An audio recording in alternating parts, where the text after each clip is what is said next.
Hello welcome back to silent learning. JC ആണ്, ജിതിൻ സാറാണ് സംസാരിക്കുന്നത്.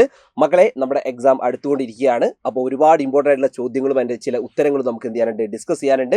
അപ്പോൾ എനിക്ക് ആദ്യം തന്നെ പറയാനുള്ളത്, ഈ ചാനൽ ആദ്യമായിട്ട് കാണുന്ന കുട്ടികളാണെങ്കിൽ നിർബന്ധമായിട്ട് എന്ത് ചെയ്യണം, ചാനൽ നിങ്ങൾ സബ്സ്ക്രൈബ് ചെയ്യണം കേട്ടോ. അപ്പോൾ നമുക്ക് എന്ത് ചെയ്യാം, തുടങ്ങാം. ആദ്യമായിട്ട് നമ്മൾ പറയുന്നത് ദ വേൾഡ് ഓഫ് ഡൈവേഴ്സിറ്റി അല്ലെങ്കിൽ വൈവിധ്യങ്ങളുടെ ലോകം എന്ന് പറയുന്ന ചാപ്റ്റർ ഉണ്ടല്ലോ. ആ ചാപ്റ്ററിനകത്ത് ഏറ്റവും ഇമ്പോർട്ടൻ്റ് ആയിട്ട് ആക്ടിവിറ്റി ആയിട്ട് വരാൻ സാധ്യതയുള്ള കുറച്ച് ചോദ്യങ്ങളാണ്. മക്കളെ, അതിനകത്ത് ഏറ്റവും പ്രധാനമായിട്ട് നോക്കാം. The regions on the earth surface share almost similar climatic characteristics are known as dash. മക്കളെ, നിങ്ങൾക്കറിയാം, ഭൂമിയുടെ ഉപരിതലത്തിനകത്ത് ഏതാണ്ട് സമാനമായ കാലാവസ്ഥയുള്ള പ്രധാനപ്പെട്ട പ്രദേശങ്ങളെ നമ്മൾ എന്ത് പേരിലാണ് അറിയപ്പെടുന്നത് എന്നാണ് ചോദ്യം. മക്കളെ, അങ്ങനെ ഒരു ചോദ്യം വന്നു കഴിഞ്ഞാൽ നമുക്ക് അതിൻ്റെ ഉത്തരം പറയാം ക്ലൈമാറ്റിക് റീജിയൻ അല്ലെങ്കിൽ കാലാവസ്ഥാ മേഖല എന്നുള്ളതാണ് അല്ലേ. അതിൻ്റെ ഉത്തരം എന്താണ്? ക്ലൈമാറ്റിക് റീജിയൻ അല്ലെങ്കിൽ കാലാവസ്ഥാ മേഖല. ഓക്കെ, റെഡി ആണല്ലോ. അങ്ങനെയാണെങ്കിൽ മക്കളെ ശ്രദ്ധിക്കുക, അതുമായി ബന്ധപ്പെട്ട് നെക്സ്റ്റ് ഇനി വരാൻ സാധ്യതയുള്ള ഒരു ആക്ടിവിറ്റി എന്ന് പറഞ്ഞാൽ ഭൂമിയിലെ വ്യത്യസ്തമായിട്ടുള്ള 3 പ്രധാനപ്പെട്ട കാലാവസ്ഥാ മേഖലകൾ അല്ലെങ്കിൽ ക്ലൈമാറ്റിക് റീജിയൻസ് അവിടെ കൊടുത്തിട്ടുണ്ട്. ഒന്നാമത്തത് ഇക്വറ്റോറിയൽ ക്ലൈമാറ്റിക് റീജിയൻ അല്ലെങ്കിൽ മധ്യരേഖ കാലാവസ്ഥാ മേഖല. രണ്ടാമത്തത് ഹോട്ട് ഡെസേർട്ട് അല്ലെങ്കിൽ ഉഷ്ണമരുഭൂമികൾ. മൂന്നാമത്തത് തുന്ദ്ര റീജിയൻ അല്ലെങ്കിൽ തുന്ദ്ര മേഖല. ഇതിനൊക്കെ പ്രധാനപ്പെട്ടിട്ടുള്ള എന്ത് കണ്ടെത്തണം? അതിൻ്റെയൊക്കെ അക്ഷാംശ വ്യാപ്തിയാണ് നമ്മൾ എന്ത് ചെയ്യേണ്ടത്, കണ്ടെത്തേണ്ടത്. അതിൻ്റെ എക്സ്റ്റെൻറ്റ് ഓഫ് ലാറ്റിറ്റ്യൂഡ്സ് ആണ് നമ്മൾ കണ്ടെത്തേണ്ടത്. അങ്ങനെയാണെങ്കിൽ മക്കളെ, നമുക്കറിയാം ഈ പറഞ്ഞ ഇക്വറ്റോറിയൽ ക്ലൈമാറ്റിക് റീജിയൻ എന്ന് പറഞ്ഞാൽ അത് എത്ര വരും എന്നുള്ളത് അറിയാം അല്ലേ. പ്രധാനമായിട്ട് നമ്മൾ എന്ത് ചെയ്യണം, അത് അറിയണം. അത് നോക്കാം. ഇങ്ങോട്ട് നോക്ക്, ഞങ്ങളുടെ കാണാൻ വേണ്ടി വരുന്നുണ്ട്. ഇക്വറ്റോറിയൽ ക്ലൈമാറ്റിക് റീജിയൻ എന്ന് പറഞ്ഞാൽ 10 ഡിഗ്രി നോർത്ത് ആൻഡ് സൗത്ത് ആണ്. 10 ഡിഗ്രി നോർത്ത് ആൻഡ് സൗത്ത് കേട്ടോ. അതായത് ഈ പറയുന്ന ഇക്വറ്റോറിയിൽ നിന്ന് 10 ഡിഗ്രി മുകളിലോട്ടും അതുപോലെ 10 ഡിഗ്രി അങ്ങോട്ടാണ്, താഴോട്ടാണ്. ഇനി അത് കഴിഞ്ഞാൽ രണ്ടാമത്തത് ഹോട്ട് ഡെസേർട്ട് അല്ലെങ്കിൽ ഉഷ്ണമരുഭൂമിയാണ്. ഉഷ്ണമരുഭൂമികൾ എന്ന് പറഞ്ഞാൽ 20 to 30 degree north and south ആണ്. മക്കളെ ശ്രദ്ധിക്കുക, 20 മുതൽ 20 അല്ലേ, 20 to 30 ഡിഗ്രിയാണ്. 20 മുതൽ 30 ഡിഗ്രി വരെ അങ്ങോട്ടാണ്, വടക്കോട്ടും തെക്കോട്ടുമാണ് വരുന്നത്. നോർത്ത് ആൻഡ് സൗത്ത് ആണ്. അതാണ് ഉഷ്ണമരുഭൂമികൾ കാണുന്നത്. ഇനി നെക്സ്റ്റ് വൺ മക്കൾ ശ്രദ്ധിക്കുക, തുന്ദ്ര റീജിയൻ ആണ്. തുന്ദ്ര റീജിയൻ എന്ന് പറഞ്ഞാൽ നിങ്ങൾ നോക്കിയാൽ മതി, 66.5 ഡിഗ്രി നോർത്ത് ആണ്, 66.5 ഡിഗ്രി അങ്ങോട്ടാണ്, വടക്കാണുള്ളത്. അപ്പോൾ ഇതാണ് പ്രധാനമായിട്ടുള്ള ക്ലൈമാറ്റിക് റീജിയൻ. അപ്പോൾ അതിൻ്റെ നിർബന്ധമായിട്ടും അക്ഷാംശ വ്യാപ്തി അല്ലെങ്കിൽ ഈ പറയുന്ന ലാറ്റിറ്റ്യൂഡ് എക്സ്റ്റൻഷൻ മക്കൾ നിർബന്ധമായിട്ട് എന്ത് ചെയ്യണം, പഠിച്ചിരിക്കണം കേട്ടോ. Okay, ready, set. അങ്ങനെയാണെങ്കിൽ മക്കളെ, അടുത്തൊരു ചോദ്യം നമ്മുടെ പിഗ്മികളുമായിട്ട്. നിങ്ങൾക്കറിയാം, ആഫ്രിക്കയിലെ കോങ്കോ നദീതീരത്ത് താമസിക്കുന്ന പ്രധാനപ്പെട്ട ട്രൈബൽസ് ആണ് ആര്, ഈ പറയുന്ന പിഗ്മികൾ. ആ പിഗ്മികളുമായി ബന്ധപ്പെട്ട ഒരു ചോദ്യമാണ് നെക്സ്റ്റ് വൺ നോക്കുന്നത്. മക്കളെ, first question, staple food of pygmy. പിഗ്മികളുടെ പ്രധാനപ്പെട്ട മുഖ്യ ആഹാരം എന്താണ്? അതായത് മുഖ്യ ആഹാരം, അവരുടെ മെയിനായിട്ടുള്ള മുഖ്യ ആഹാരം എന്താണ്? മക്കളെ, അതിൻ്റെ ഉത്തരം നമുക്കറിയാം. അവരുടെ മുഖ്യ ആഹാരം കസാവയാണ്. കസാവ അല്ലെങ്കിൽ നമ്മുടെ നാട്ടിലൊക്കെ പറയുന്ന മരച്ചീനിയിലെ, ഇതാണ് അവരുടെ മെയിനായിട്ടുള്ള ഭക്ഷണം എന്ന് പറയുന്നത് അല്ലേ. അവരുടെ മെയിനായിട്ടുള്ള ഭക്ഷണം എന്താണ്?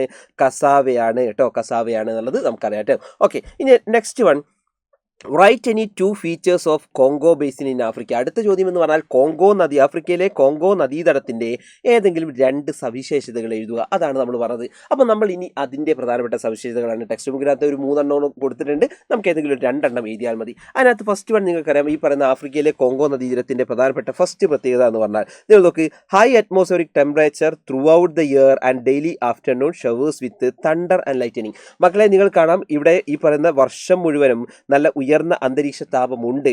എന്നാൽ എല്ലാ ദിവസവും ഉച്ചയ്ക്ക് ശേഷം ഇടിമിന്നലോടുകൂടിയ എന്താണ്, മഴയാണ് നമുക്ക് അവിടെ കിട്ടുന്നത്. അതാണ് ഒന്നാമത്തത്. ഇനി രണ്ടാമത്തത് നിങ്ങൾ അവിടെ നോക്കുക, രണ്ടാമത്തെ പ്രത്യേകത എന്ന് പറഞ്ഞാൽ ഡെൻസ് എവർഗ്രീൻ വെജിറ്റേഷൻ ആണ് നമുക്ക് അവിടെ കാണാൻ വേണ്ടി പറ്റുന്നത്. ഡെൻസ് എവർഗ്രീൻ വെജിറ്റേഷൻ ആണ് അല്ലേ. പ്രധാനമായിട്ട് നമുക്കറിയാം, ഇതുപോലെ തന്നെ നിത്യഹരിത വനങ്ങൾ എന്ത് ചെയ്യുന്നുണ്ട്, ഒരുപാട് അവിടെ എന്ത് ചെയ്യുന്നുണ്ട്, കാണുന്നുണ്ട്. അപ്പോൾ അവിടെയാണ് മെയിനായിട്ട് നിങ്ങൾക്ക് ഈ പറയുന്ന ബിഗ് ട്രീസ്, ക്ലിംബേഴ്സ്, തിക്ക് അണ്ടർഗ്രോത്ത്, ഇതൊക്കെ അവിടെ ഉണ്ട് അല്ലേ. പ്രധാനമായിട്ട് വൻമരങ്ങൾ, വള്ളിപ്പടർപ്പുകൾ, അടിക്കാടുകൾ, ഇതൊക്കെ അവിടെ എന്ത് ചെയ്യാറുണ്ട്, കാണാൻ വേണ്ടി പറ്റുന്നുണ്ട്. ഇനി അതുകൂടാതെ നിങ്ങൾക്ക് കാണാൻ പറ്റുന്നത് മൂന്നാമത്തതാണ് ഡൈവേഴ്സ് ഫോണയാണ് അല്ലേ. ഈ പറയുന്ന ഡൈവേഴ്സ് ഫോണ, വൈവിധ്യമാർന്ന ജന്തുക്കളാണ്. മക്കളെ, ഫോണ എന്ന് പറഞ്ഞാൽ എന്താണ്, അനിമൽ ആണ് അല്ലേ. ഫോണ മീൻസ് എന്താണ്, അനിമൽ അല്ലേ. ഈ പറയുന്ന ജന്തുക്കൾക്കാണ് നമ്മൾ എന്ത് പറയുക, ഫോണ എന്ന് പറയുന്നത് കേട്ടോ. അങ്ങനെ വ്യത്യസ്തങ്ങളായിട്ടുള്ള എന്തുണ്ട്, ഈ ജന്തുക്കളുണ്ട്. അപ്പോൾ ഞാൻ ഏകദേശം ഒരു 3 പോയിന്റുകളോളം പറഞ്ഞിട്ടുണ്ട്. അപ്പോൾ നിങ്ങൾക്ക് എന്ത് ചെയ്താൽ മതി, ഒരു 2 പോയിന്റ് നിങ്ങൾ എന്ത് ചെയ്യുക, മിനിമം നിങ്ങൾ പഠിച്ചു വെക്കണം കേട്ടോ. കാരണം അത് അങ്ങനെയാണ് ആക്ടിവിറ്റി ആയിട്ട് എന്ത് ചെയ്യുക, വരിക. ഇനി നെക്സ്റ്റ് വൺ ശ്രദ്ധിക്കുക മക്കളെ. അടുത്തൊരു ചോദ്യം എന്ന് പറഞ്ഞാൽ മക്കൾ ശ്രദ്ധിച്ചോളൂ, the climate and flora and fauna in desert have its own innate features. മക്കളെ, അടുത്തത് ഈ ചാപ്റ്ററിൽ തന്നെ വരുന്നൊരു ഭാഗമാണ് നമ്മുടെ തുന്ദ്ര റീജിയൻ ഉണ്ടല്ലോ, തുന്ദ്ര മേഖല. ആ മേഖലയ്ക്കകത്തുനിന്ന് വരുന്ന ചോദ്യമാണ് മരുപ്രദേശങ്ങളിൽ, അതായത് ഈ പറയുന്ന നമ്മുടെ ഹോട്ട് ഡെസേർട്ട് തുന്ദ്ര അല്ല, ഹോട്ട് ഡെസേർട്ടുമായി ബന്ധപ്പെട്ട് വരുന്ന ഒരു ചോദ്യമാണ്, മരുപ്രദേശങ്ങളിലെ സസ്യജന്തുജാലങ്ങൾക്ക് കാലാവസ്ഥയ്ക്കും തനതായ പ്രത്യേകതകളുണ്ട്. അപ്പോൾ അതെന്തൊക്കെയാണെന്നുള്ളതാണ് നോക്കുന്നത്. അതിൽ first question, a fruit which grows in desert commonly available in Kerala, name the fruit. മക്കളെ, അവിടെ ചോദിക്കുന്നുണ്ട് മരുഭൂമി പ്രദേശങ്ങളിൽ സമുദ്രമായി വളരുന്ന ഒരു ഇനം ഒരു പഴം, അതായത് നമ്മുടെ കേരളത്തിലൊക്കെ വളരെ സുലഭമായി കിട്ടുന്ന ഒരു പഴമുണ്ട്. അതിൻ്റെ പേരാണ് ചോദിച്ചത്. മക്കളെ അത് എല്ലാവർക്കും അറിയാം. ഈ പറയുന്ന മരുഭൂമിയിൽ കാണുന്ന നമ്മുടെ ഇന്ത്യക്കകത്ത്, പ്രത്യേകിച്ച് നമ്മുടെ കേരളത്തിനകത്തൊക്കെ വളരെ സുലഭമായി കിട്ടുന്ന സാധനമുണ്ട്.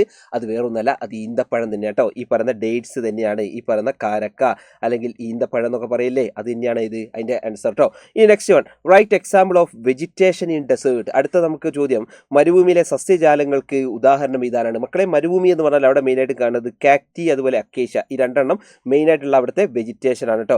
കള്ളിമുൾ ചെടികളും അതുപോലെ അക്കേഷ്യയൊക്കെ തന്നെ എന്താണ് അവിടുത്തെ ഏറ്റവും മെയിനായിട്ടുള്ള ചെടികൾ തന്നെയാണ്. ഓക്കെ, അങ്ങനെയാണെങ്കിൽ അടുത്ത ചോദ്യം, മരുഭൂമിയിലെ കാലാവസ്ഥാ പ്രത്യേകതകൾ എന്തെല്ലാമാണ്? അടുത്താണ്, describe the climatic features of desert. ഇത് മുൻപൊക്കെ ചോദിച്ചിട്ടുള്ള പ്രീവിയസ് വന്നിട്ടുള്ള ചോദ്യമാണ് കേട്ടോ. അപ്പോൾ നമുക്ക് നോക്കാം എന്താണ് മരുഭൂമിയിലെ കാലാവസ്ഥ.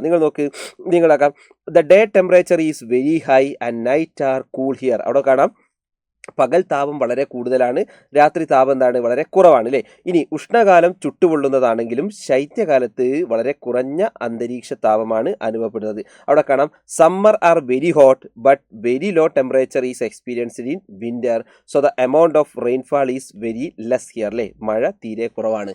ഇതാണ് ഇവിടുത്തെ കാലാവസ്ഥ എന്ന് പറയുന്നത്. അപ്പോൾ മക്കൾ ശ്രദ്ധിക്കുക, പ്രധാനമായിട്ട് എന്താണ്, പകൽ സമയത്ത് ഭയങ്കര ചൂടായിരിക്കും, രാത്രി കാലത്ത് എന്തായിരിക്കും ചൂട് കുറവായിരിക്കും. ഇനി വേനൽക്കാലത്താണെങ്കിൽ ഭയങ്കര ചൂടായിരിക്കും, മഞ്ഞുകാലത്ത് ാണെങ്കിലോ തണുപ്പ് കാലത്താണെങ്കിലും എന്തായിരിക്കും ചൂട് കുറവായിരിക്കും, മഴ എന്താണ് വളരെ കുറവാണ് അല്ലേ. മരുഭൂമി എന്ന് പറഞ്ഞാൽ തന്നെ നിങ്ങൾക്കറിയാം മഴ ഏറ്റവും കുറവുള്ള പ്രദേശങ്ങളാണ് ഇത് മരുഭൂമികൾ.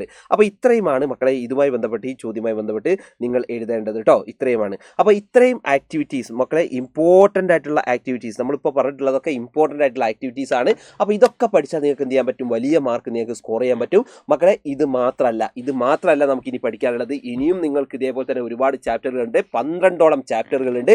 ആ ഓരോ ചാപ്റ്ററിൽ നിന്നും എന്തൊക്കെ ചോദ്യങ്ങൾ വരുമെന്ന് ഇന്ന് രാത്രി നടക്കാൻ പോകുന്ന 7 മണിക്ക് നടക്കാൻ പോകുന്ന ലൈവിനകത്ത്, പബ്ലിക് ലൈവിനകത്ത് നമ്മൾ ഡീറ്റെയിൽ ആയിട്ട് പറയട്ടോ. അപ്പോൾ 28 ഫെബ്രുവരി 28 നടക്കുന്ന 7 മണിക്ക് നടക്കുന്ന ലൈവിനകത്ത് നമ്മൾ ഡീറ്റെയിൽ ആയിട്ട് നമ്മൾ എന്ത് ചെയ്യും പറയും. അപ്പോൾ മക്കളെല്ലാ ആൾക്കാരും ലൈവിൽ പങ്കെടുക്കുക, നിങ്ങളുടെ ഫ്രണ്ട്സിനെ കൂടി വിളിച്ചു കയറുക. ഞാൻ ഒരിക്കൽ കൂടി പറയുന്നു, ആദ്യമായിട്ടാണ് ഈ ചാനൽ കാണുന്നതെങ്കിൽ അവർ നിർബന്ധമായിട്ട് എന്ത് ചെയ്യണം, നിങ്ങൾക്ക് ഇനിയുള്ള ഒരുപാട് നോട്ടിഫിക്കേഷൻസും കാര്യങ്ങളൊക്കെ കിട്ടാൻ വേണ്ടി നിർബന്ധമായിട്ട് ചാനൽ സബ്സ്ക്രൈബ് ചെയ്യണമെന്ന് മാത്രം അപേക്ഷിച്ചുകൊണ്ട് നിർത്തുന്നു. സോ ബൈ, ജെസി സാറാണ്. കാണാം മക്കളെ, ലൈവിൽ കാണാം, അടിച്ചു പൊളിക്കാം. So bye everyone, bye, all the best.